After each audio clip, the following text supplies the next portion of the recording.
So we go when it starts splashing, right? When in the air, I mean,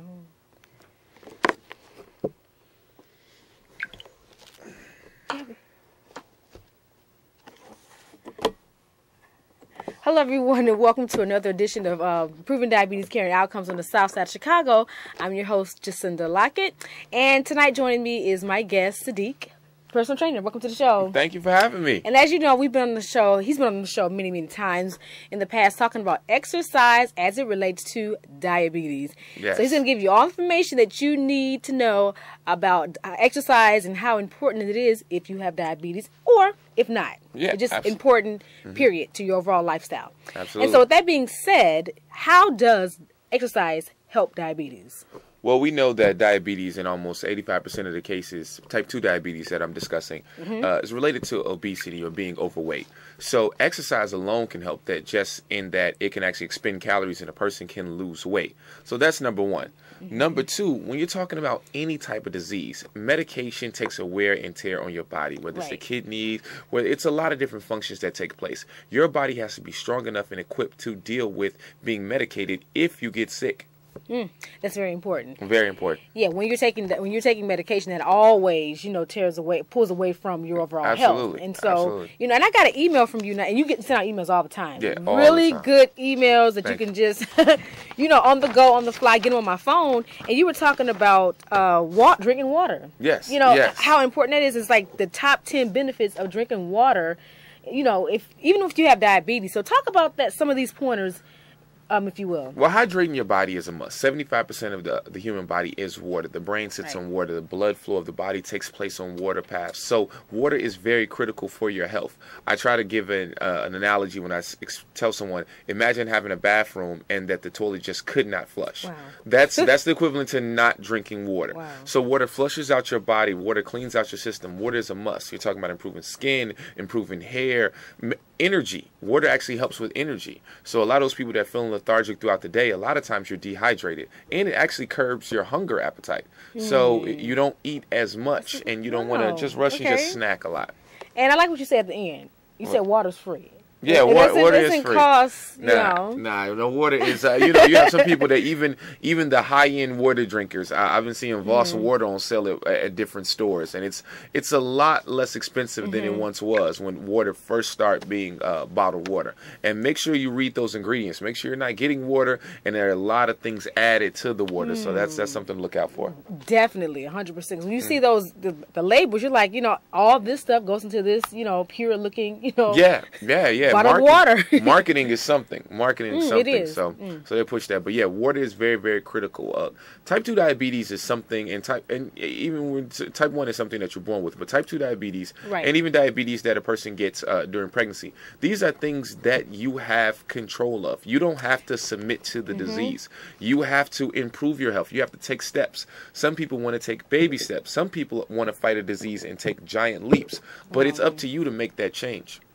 Absolutely. The power's in your hand, and that's the good thing about it. And so as we talk about exercises, let's talk about the types of exercise and who should exercise and stuff like that. Okay. So let's talk about, people that are kind of like on the go. On the go. A person like... On the go people. Okay, we're talking about you. So, we're talking about you. All right, so an individual that's on the go or has a fast-paced lifestyle, that type of person should do exercise in short bursts. We're not talking about long and extended durations of exercise. Some people have this old mindset where you're exercising for an hour or 2 hours a day. That's just too much. We're talking about short bursts. 15 minutes here, maybe in the morning, 15 minutes at the end of the day. Combine that's 30 minutes a day. You map that out throughout the week, 6 to 7 days a week. Then you have the exercise that you need to stay healthy. That's very good. So I say break it up. Yep, break it up. And I know we're looking for quick results. Everyone. We're looking for fast results, and that's kind of it's not encouraging when you're actually exercising and you don't see it right away. Yeah. So you think, well, let me stay in the gym longer. Yeah. Okay. Because you want to go out that night. Right. But listen, the quick result people, I'm going to be honest. I've seen people lose upwards to 200 pounds. And I've seen people not lose any weight and gain weight.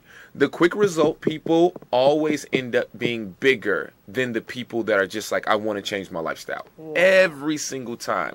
The quick result people, I don't care what they've heard or what they've read. I'm going to wrap myself in plastic and aluminum foil while I go to sleep. And you know what I mean? I'm going to sniff some honey and then sit in a bath of salt water. It just doesn't work. You're going to have to actually change your lifestyle. Right. And if you change your lifestyle, you'll get a lot of better results. I like that. I'm trying to keep him laughing. But what he said is true. It's true. You know, the quick home remedies, you know. Dress up like a baked potato. I've seen everything. Like, people do a lot of crazy things to lose weight. And it just doesn't work. If it worked, I mean, I would sell it. I'm not sure, you know. Exactly. It doesn't work at all. I want to remind you, this is a live call-in show, so if you have questions for Sadiq, the personal trainer, please feel free to call in right now at the number on your screen. That is 312-738-1060. That's 312-738-1060, and he will do his very best to answer all your questions as it relates to exercise. Secondly, I want to talk about older people. You know, there's a lot of older people, middle-aged people. You know, what advice would you give to them as far as exercising? My oldest client is 96 years old. Individual, Mr. 3, served in World War II. I don't look at someone that is 60 or 70 as older. So when we're talking about older, I'm really thinking 80, 90, 100 years old. You can have a very good exercise routine, a very good regimen, changed up every once in a while, all the way until 65, 70 years old, and really can work out with people that are 20, 25 years old. So when you're talking about an elderly person, the thing that I want to tell everyone to be careful of, your bones become a little bit more brittle. You don't want to do as much high impact. You also want to position yourself so you're not falling over. You know, you don't want to tip over, so you got to make sure that you're close to a wall or even doing something in a chair. But actually exercising, you can do that until you're dead.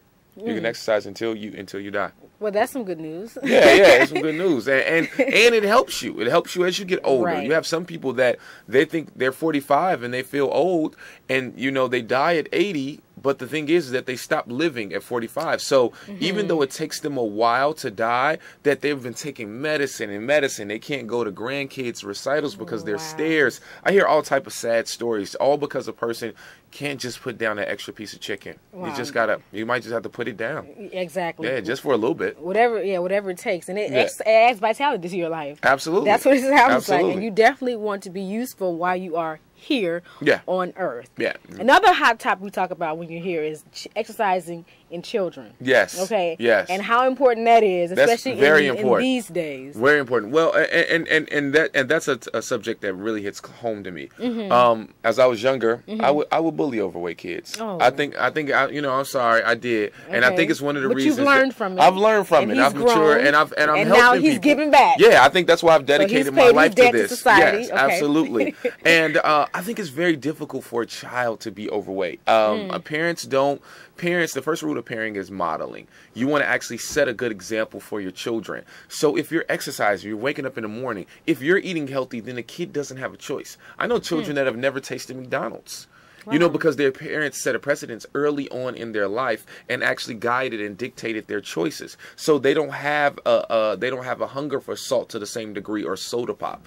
And I believe that it's a crime to actually sentence your child to be type 2 diabetic at 13, 14 years old when you see how big your kid is and you're not doing things to get them out there. There's a young lady, this story is a sister story. A young lady recently at my sister's high school. Okay. She couldn't fit a cheerleading uniform. Oh, wow. Amazing dancer, one of the best on the team, couldn't fit a uniform. And it affected her. It really affected her. So I tell parents, you know what's going on with your children. You know what you're feeding them. And I know you're on the go, but you have to take that time because you're going to save your child's life. Right. And I think it starts with the parent first. Absolutely. Like you said. Once you set the precedent, once you set that boundary, then the children have to follow. Yes. You know, they're not working and, you know, you're paying for the food. And so, you know, it has to go in that order. Some exciting things are going on with the Southside of Diabetes Project. I wanted to actually bring your attention to the Diabetes Cook-Off. And I attend this particular event every year. I'll be there too. Yeah. Are you going to be there? Well, he's there. He's there every year. And it's very exciting.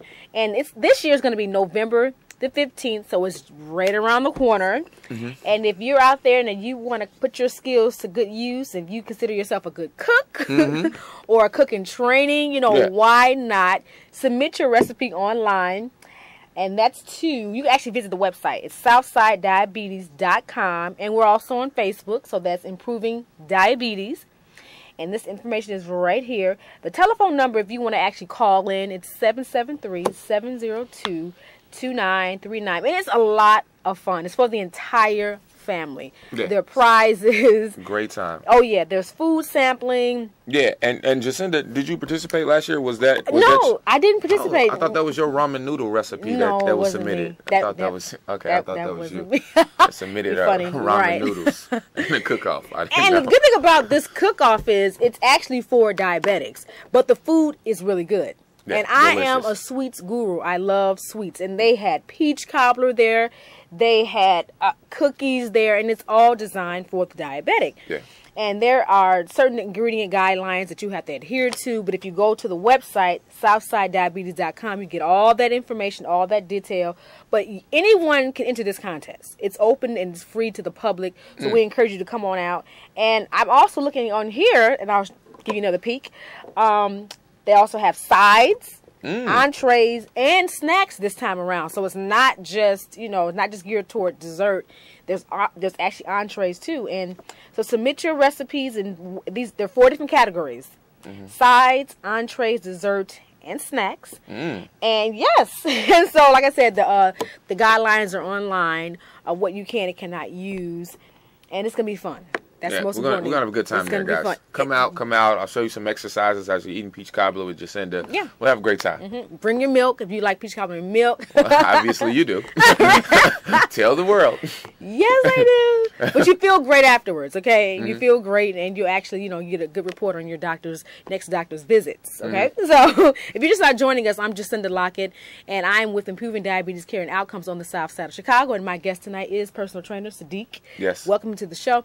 And we're talking about exercises as it relates to diabetes, and he is the exercise personal trainer guru. Any questions you have, he can answer your questions, okay? He does a good job. Very well spoken, very articulate, very good. And we were talking about earlier in the show the benefits of drinking water. So I want to actually just go over that again. And you have some good pointers here, and you talked about promotes weight loss. Yes. And I didn't really realize that water does curb your appetite. Yeah, absolutely. I didn't realize that. Most people don't even know what a hungry person looks like. Let's just be honest. This is a country with an abundance of food. Everyone has enough money to feed yourself, and if you don't, then you can find somewhere to eat. But we're not really hungry. We're dehydrated. When someone says, oh, you know what, I'm really hungry, what they're really saying is they're dehydrated. They haven't had enough water to drink. So I try to tell everyone, drink as much as you can. And as you start to drink more and more, what happens is you start to see the difference. You can feel the difference inside of yourself. What is the worst thing to drink? The opposite of water? Soda pop. Soda pop is the opposite of water on the opposite spectrum. It is literally acid. If you shake a pop up and open it up, what's going to happen? It's going to explode. So you're literally drinking a bomb. That's so all those people that are addicted to Pepsi and Coca-Cola.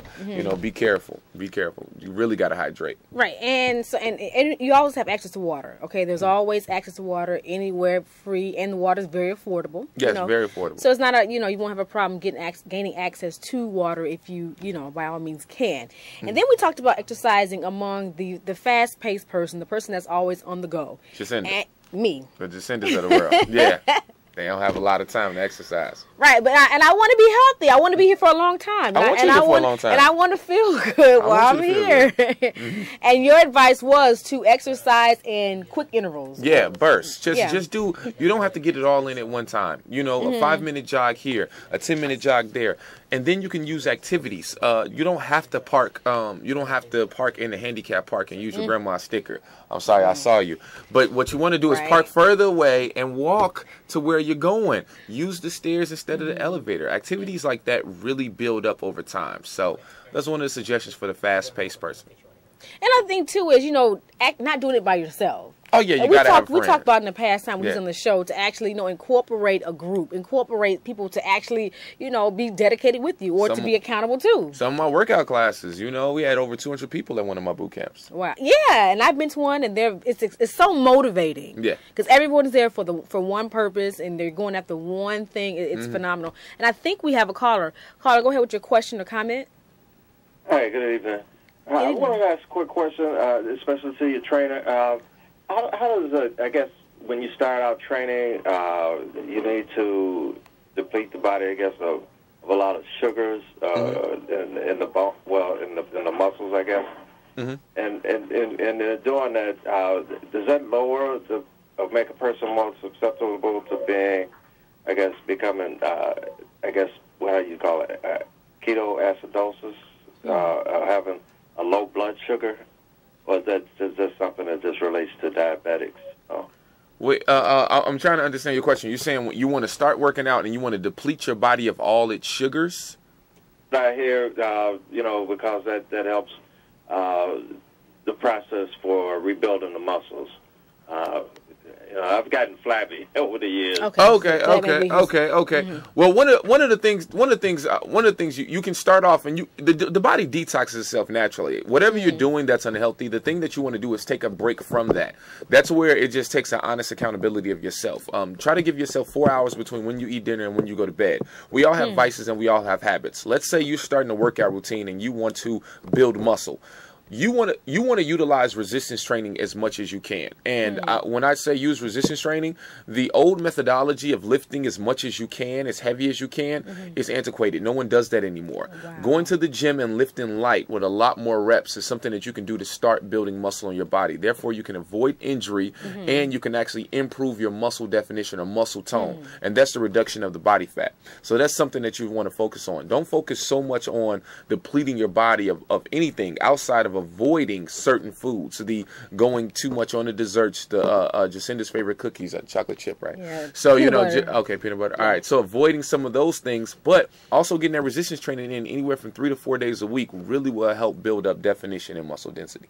That's awesome. Thanks for your question, caller. Yeah, appreciate that was a great question. Great question. I think a lot of people, they say to themselves, like he said, I've gotten out of shape over the years. Is it even possible to rebuild that? Can I look? Absolutely. Maybe not like you used to look maybe 15, 20 years ago. But maybe. Okay. I tell someone, I have an individual by the name of Dennis Hill.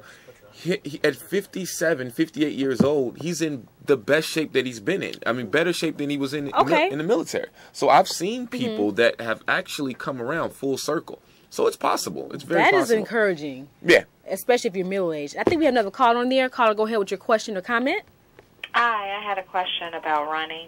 I wanted to know, is it better to run long distance or do sprinting for weight loss? Okay. A great question. Sprinting. Every single time across the board. For weight loss, sprinting is better. For something which is your VO2 max, or which we would call wind, that's long distance running. A person can be a distance runner and still be overweight. When you're doing sprinting, your heart rate is peaked and it's going down, and it puts your body in a fat burning zone post-workout longer. So I have a lot of my clients weight loss when they're at that point, because you can't do it if you're carrying too much weight, it's too much pressure on your knees, you're too heavy. But when they're at that point, I have them sprint more than I would have them do distance running, because it's better for weight loss. That was a very good question. Yeah, great question. People ask that all the time. But because people think, as long as you are perspiring while running, that does a trick. Yeah, and it does something. You're actually burning calories, but when we're talking about better, sprinting is actually better. I would rather a person sprint than to actually do a long run, because your body doesn't respond the same way. Now you're getting shape. Where you know what I mean, but round is a shape too. So we always stress that to people. But and I think people just don't want to. They don't want to look forward to this being a long, drawn out process. No, I understand. Unfortunately, that's just the reality of it. Yeah, callers want to know the quickest way I can drop these pounds. I can stay in shape, get toned up the quickest way. Because that's what you want to know. Right. So I think the callers are reflective of Jacinda. She's trying to find a. But no. No, that's not it. I don't. Distance running has its place. Trained a lady by the name of Shirley Callahan. She wanted to train for a half marathon. We obviously couldn't do all sprint workouts. We did distance workouts, but her goal was to be able to run for a longer duration. So it does have its place. But if we're talking about better or worse, if we're talking strictly weight loss and we're talking about strictly burning fat, sprinting is going to win every single time. Okay, we got that. Okay, I think we have another caller. Caller, go ahead with your question or comment. Hi, just another quick question. Now, I want to ask, is there a difference in training to become an athlete and just becoming physically fit? Are those two different types of training for the long haul? Well, I train all of my clients to become athletes. I give them athletic training. I am an athletic trainer. I'm not the I'm not the and I treat someone at 60 years old like they're athlete. Edward Callahan, I train him like I would train a football player, with the burpees, with the explosive hops. Wow. So I train all of my clients like they are an athlete, even though they're not competing. So that's a great question. That's a great question. You have some people that train like bodybuilders, some people that train strictly on just weight loss. But my training methodology, because of my background being a track and field star at DePaul University, running and doing different things like that, I take that with me into my training. So my mindset is that even though you're not an athlete, you will become an athlete after we're done training. And that makes sense. Yeah. I mean, that seems like that's the overall goal. That makes a lot of sense. Yeah. And the time is getting away from us. So before it does, I want to just talk about quickly our grocery store tours. That's very important. And they take place at Save A Lot, Save A Lot stores. And we have one coming up. Well, actually, I'm sorry. They are ongoing. And it's every fourth Saturday of a month. And that's at Save A Lot food stores. The address is 10700 South Halstead Street. It is from 10 a.m. until 11 o'clock a.m. And these grocery store tours are great. They basically teach you how to be a responsible shopper. Yes. What to look for, especially on labels, because a lot of times you don't know. You want to eat right, you have a desire to eat right, but sometimes you just don't know what to look for.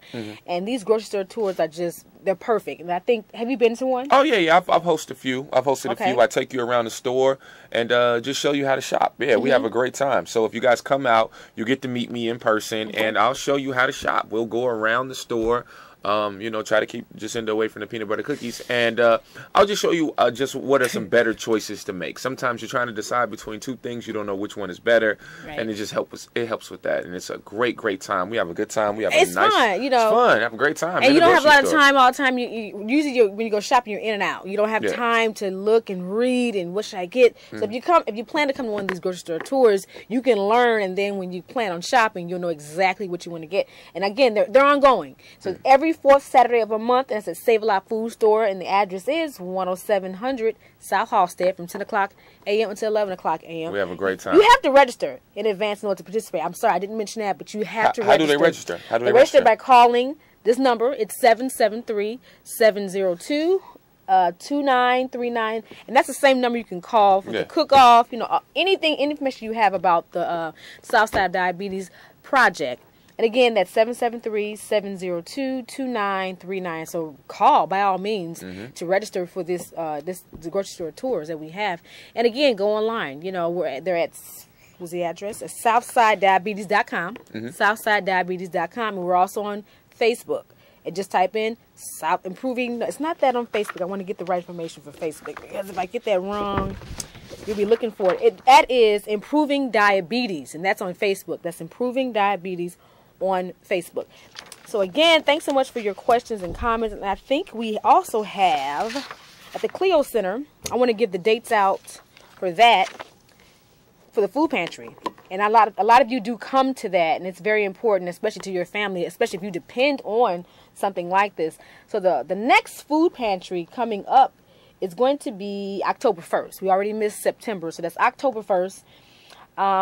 Visit the Clio Community Family Life Center that's located in 119 East Garfield Boulevard, and that's in Chicago. And the number is 773-363-6941, and that's cliocenter.org. And I'll give that address again. It's 119 East Garfield Boulevard in Chicago, Illinois. And again, if you did not have a pen, and I'm talking too fast, sometimes I do, you can be sure to definitely just go on SouthsideDiabetes.com and get information off of there, off the website. Or go on Facebook, Improving Diabetes, and you can get that information there. But don't forget the cook-off, right? Cook-off, yeah. We're going to have a great time out there, We're going to have a great time. And did I get the address? I don't think I gave the address.